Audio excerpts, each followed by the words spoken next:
Halos 500 units ng modernized transport vehicle pumapasada na sa Region 1 ayon sa LTFRB. May ulat si Sandy Salvacio. Mahigit 2 taon nang pumapasada ang jeepney driver na si Kuya Eddie. Kailan may hindi raw niya inisip na bibili o papalitan ng modernized public utility vehicle ang kanyang jeep. Ayaw ko muna kasi mahirap yung hanap buhay ng driver, ganun. Yung mga may-ari ng jeep, kawawa sila. Tapos nakikita ko yung mga modernization parang parehas din kasi may mausok din eh.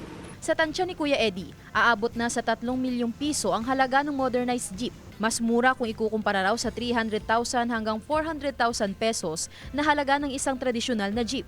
Ito rin ang sinabi ng presidente ng One Pangasinan Transport Federation o OPTF. Suwestyon ng OPTF, tulungan na lang daw sana ang mga tsoper na gumagamit pa rin ng mga tradisyonal na jeep na ayusin ang kanilang mga sasakyan. Instead na modernize, yung talagang i-rehab na lang yung mga jeep natin, yung mga sira-sira talagang pagawa. Ayon sa Land Transportation Franchising and Regulatory Board o LTFRB Region 1, inaayos na raw ang mga local public transport route plan sa bawat probinsya at nagbibigay rin daw ng dagdag na subsidiya ang pamahalaan para hindi mapigatan sa bayarin ang mga tsuper o modernized PUV.